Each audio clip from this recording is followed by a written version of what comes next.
ओमज्ञानतिमिरन्धस्य ज्ञानाञ्जनशलाकयां चक्षुरुन्मिलितं येन तस्मै श्रीगुरुवे नमः। श्रीचैतन्यमनोभीष्टं स्थापितं येन भूतले स्वयं रूपं कदा मह्यं ददाति स्वपदान्तिकं। वन्देऽहं श्रीगुरुं श्रीयुतापदकमलं श्रीगुरुं वैष्णवांश श्रीरूपं साग्रजातं सहगण रघुनाथान्वितं तं सजीवं साद्वैतं साधुभूतं परिजनं सहितं कृष्णचैतन्यदेवं श्री राधा कृष्ण पादां सहगण श्री ललिता विशाखान्वितांश। हे कृष्णा करुणा सिंधु दीनबंधु जगतपते गोपेश गोपिका कांत राधा कांत नमस्तुते।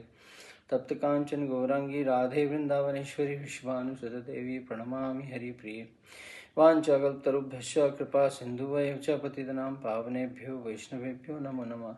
जय श्री कृष्ण चैतन्य प्रभु नित्यानंद श्री अद्वैत गदाधर शिवासादि गौरभक्तवृंद। हरे कृष्ण कृष्ण कृष्ण हरे हरे, हरे राम राम राम हरे हरे। हरे कृष्ण। आप सभी का आज की कक्षा में स्वागत है। जैसा कि आप सभी लोग जानते हैं कि हम कृष्ण भावना अमृत एक अनुपम उपहार, जो कि प्रभुपाद जी द्वारा लिखी पुस्तक है, जो कि श्रीमद् भागवतम और भगवद गीता पर आधारित है, उस पर हम चर्चा कर रहे हैं, जिसका आज हम छठा अध्याय पढ़ने वाले हैं। इससे पूर्व हमने कृष्ण भावना अमृत एक अनुपम उपहार में जो इससे पहले का अध्याय पढ़ा था, उसका शीर्षक था पांचवा अध्याय, कृष्ण भावना अमृत में दृढ़ होना सीखना चाहिए, कि किस प्रकार से हमें कृष्ण भावना भावित हमेशा रहना चाहिए। आज की जो कक्षा है उसका अध्याय है 6, उपाधियां एवं समस्याओं के पार। ठीक है, तो आगे हम आज चर्चा करने वाले हैं। जगतगुरु श्रील प्रभुपाद की जय। भगवान चैतन्य महाप्रभु की कृपा से कृष्ण भावना अमृत की प्राप्ति सहज रूप से हो जाती है, लेकिन भगवान चैतन्य तथा उनकी शिष्य परंपरा का अनुग्रह जिनको मिल पाता है, ऐसे भाग्यशाली मनुष्य बहुत कम होते हैं।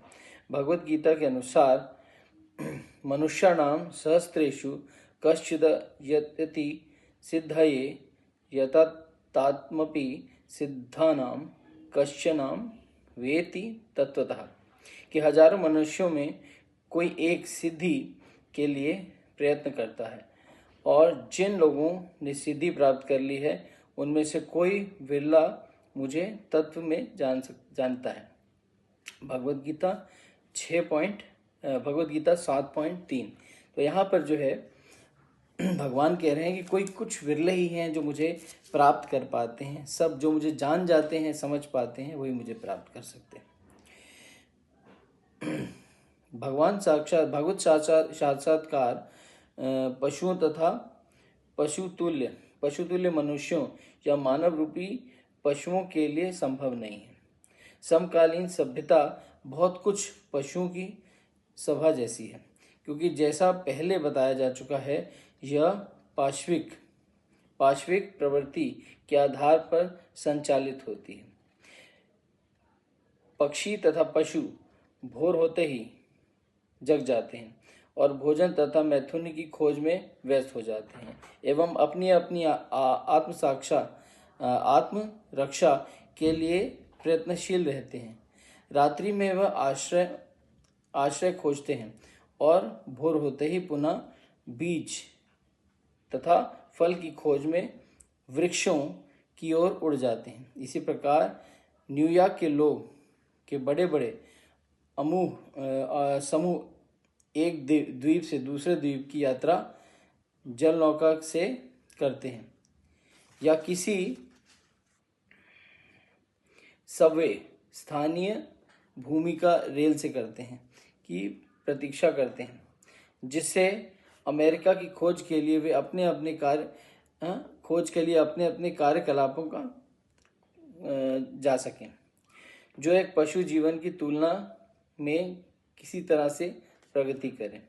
यद्यपि जल नौका तथा स्थानीय रेलगाड़ी सदैव भीड़ से भरी रहती है, उसके लोगों की जीविका के लिए 40 से 50 मील जाना आना पड़ता है, किंतु पक्षी भी एक वृक्ष से दूसरे वृक्ष उड़कर दूसरे वृक्ष पर जाने के लिए स्वतंत्र रहता है। वास्तविक सभ्यता मनुष्य की पाश्विक आवश्यकताओं को पूर्ण करने की ही संबंधित नहीं है, अपितु यह परम पिता परमेश्वर के साथ अपने संबंध को समझने की संपर्क बनाती है। मनुष्य ईश्वर के साथ अपने संबंध के बारे में किसी भी विधि के सीख सकता है, चाहे ईसाई हो के द्वारा, वैदिक साहित्य के द्वारा अथवा कुरान के माध्यम से। लेकिन प्रत्येक दशा में उसे सीखना तो अवश्य ही होता है। कृष्ण भावना अमृत आंदोलन का प्रयोजन ईसाइयों को हिंदू बनाना या हिंदुओं को ईसाई बनाना नहीं है, अपितु हर व्यक्ति को यह सूचित करना है कि मनुष्य का कर्तव्य है कि वह ईश्वर के साथ अपने संबंधों को समझे। तो यहाँ पर आहार निद्रा भय मैथुनम च, कि आहार करना, सोना, मैथुन करना और अपनी सुरक्षा करना, ये पशु प्रणाली भी है और ये मनुष्य भी करता है। परंतु मनुष्य और जो है पशुओं में क्या अंतर है, ये हम चेतनावान व्यक्ति हैं। हमें समझना होगा कि ये मनुष्य जीवन हमें क्यों मिला है और किस माध्यम से मिला है ना। मनुष्य को इस अवश्य सीखना चाहिए कि अन्यथा तथा पाश्विक वृत्तियों के प्रवृत्त होकर अपने समय को व्यर्थ ना गवाएं। हमें कृष्ण या ईश्वर से प्रेम करने का प्रयत्न करना चाहिए। यदि किसी के पास कोई विधि है तो वह उसका अभ्यास करे, अन्यथा वह हमारे पास आकर इस विधि को सीख सकता है। उसे एक ही विधि का चुनाव करते हुए दूसरी विधि से ईर्ष्या नहीं करनी चाहिए। तो यहाँ पर जो है सारी विधियाँ भगवान तक जाती हैं। अगर एक विधि को आपने स्वीकार कर लिया है तो दूसरी विधि से आपको ईर्ष्या नहीं करनी है, ना कि भक्ति के मार्ग में एक दूसरे से तुलना करनी है। यहाँ पर श्लोक आता है, विश्वादम्पेम्ब्रम विश्वाद्य मृतम ग्राहम अमेघादपि काशनम निचादप्युतम विद्यास्त्रिरत्नम दुष्लापि नीति तर्पण।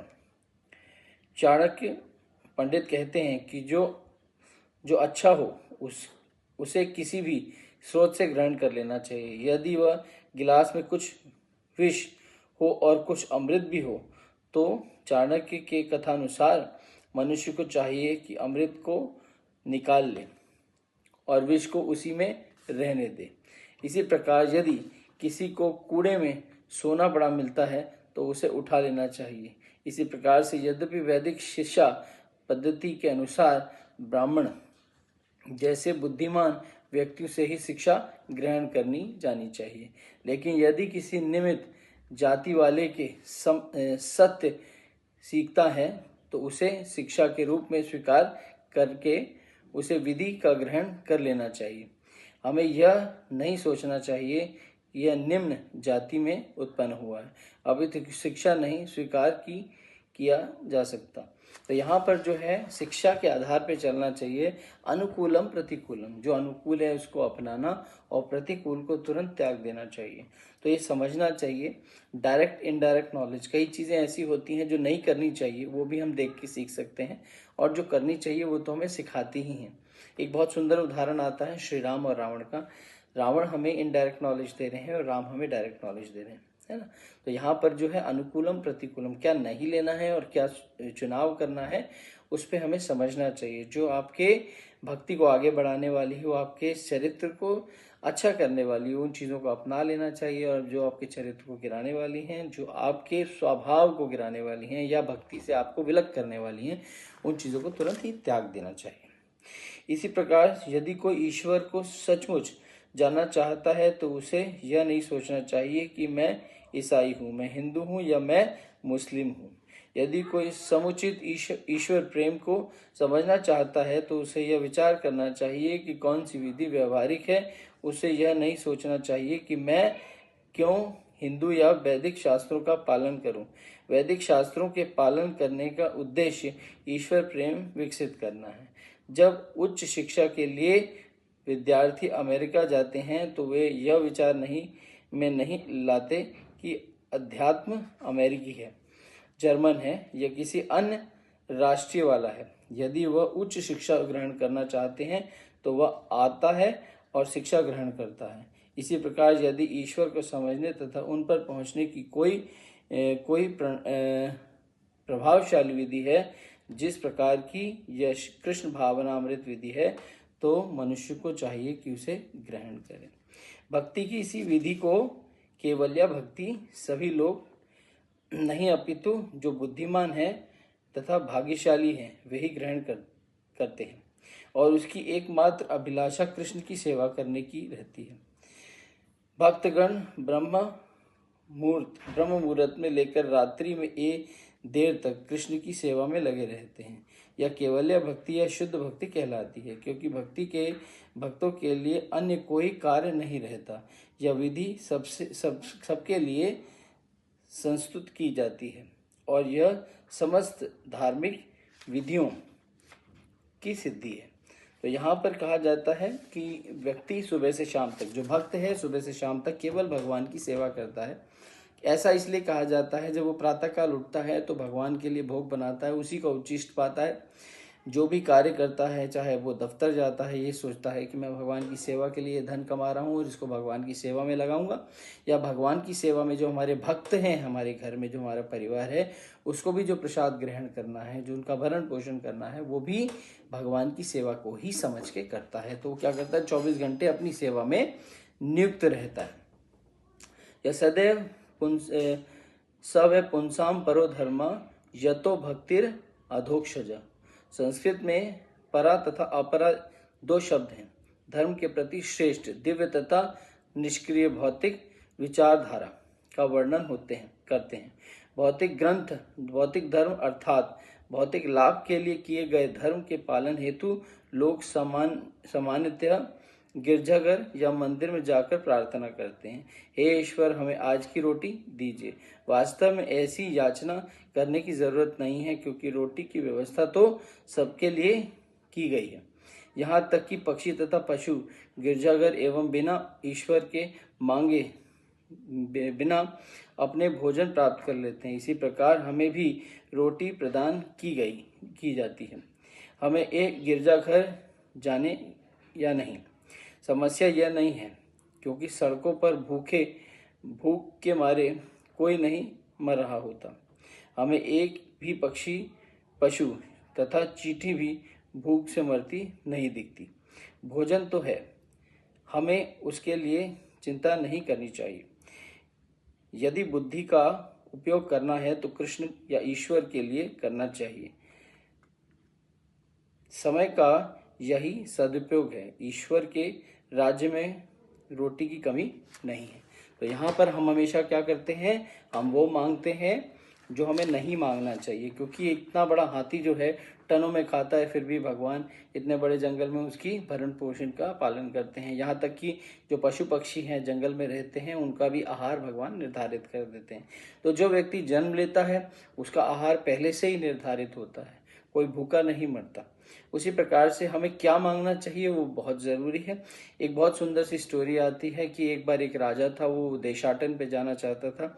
तो मंत्री से उसने कहा कि मैं अपने प्रजा को देखने जाना चाहता हूँ, इस बार मैं भेष बदल के नहीं जाऊँगा, इस बार मैं राजा बन के जाऊँगा। तो जब वो राजा बन के गए तो मंत्री ने देखा कि उनका एक कुर्ते का बटन टूटा है। तो उन्होंने कहा कि मंत्री ने कहा कि राजा आपका बटन टूटा है। तो राजा ने कहा कोई बात नहीं। तो मंत्री ने मना किया कि ये बटन नहीं टूटा होना चाहिए, क्योंकि आप राजा हैं, आपका एक सम्मान है।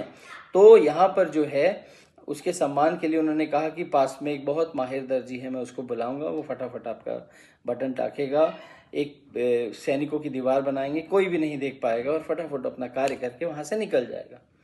तो राजा का बटन सीते हुए दर्जी सोचने लगा, मैं लोगों से 1 अशर्फी मांगता हूँ, यहाँ राजा से 50 अशर्फी मांग लूंगा। धीरे धीरे उसके मन की चेतना बदली। उसने कहा नहीं, राजा का दिया सब कुछ है मेरे पास, आज एक मौका मिला है, अपने राजा को मैं धन्यवाद दे सकता हूँ। तो उसने क्या किया, कुछ ना मांगते हुए, कुछ ना सोचते हुए धन्यवाद देता हुआ मन ही मन में राजा के बटन को सिया और वहाँ से जाने लगा। तो राजा ने पूछा कि मैं बहुत प्रसन्न हूँ, तुमने इतनी फटाफट ये कार्य कर दिया, मांगो क्या मांगते हो। तो उन्होंने हाथ जोड़ के कहा कि हे राजन, मैं तुमसे कुछ नहीं मांगना चाहता, क्योंकि तुम्हारा दिया सब कुछ मेरे पास है, मेरा घर, मेरा परिवार, मेरी दुकान, मेरा व्यापार, सब कुछ आपके द्वारा दिया, सब कुछ संपन्न है। मैं सिर्फ ये धन्यवाद देना चाहता हूँ जो कुछ आपने मुझे दिया। इतनी बात सुनने से राजा इतना प्रसन्न हो गया, राजा ने अपने मंत्री से कहा जाओ इसे 50 गांव तोहफे में दे दो। तो कहाँ वो 50 अशर्फियाँ मांगना चाह रहा था, कहाँ राजा ने 50 गांव दे दिए। कहा जाता है बिन मांगे मोती मिले, मांगे मिले ना भीख। तो यहाँ पर उसने कुछ नहीं मांगा तब सब कुछ इतना मिल गया। तो कहने का मतलब जब हम भगवान की सेवा करेंगे और ना मांगते हुए सिर्फ भगवान से ये कहेंगे कि हमें सिर्फ आपका आशीर्वाद चाहिए, तो बिन मांगे भगवान इतना देंगे कि आपसे संभाले नहीं संभलेगा। हरे कृष्णा। अगली कक्षा हम परसों करेंगे। हरे कृष्णा।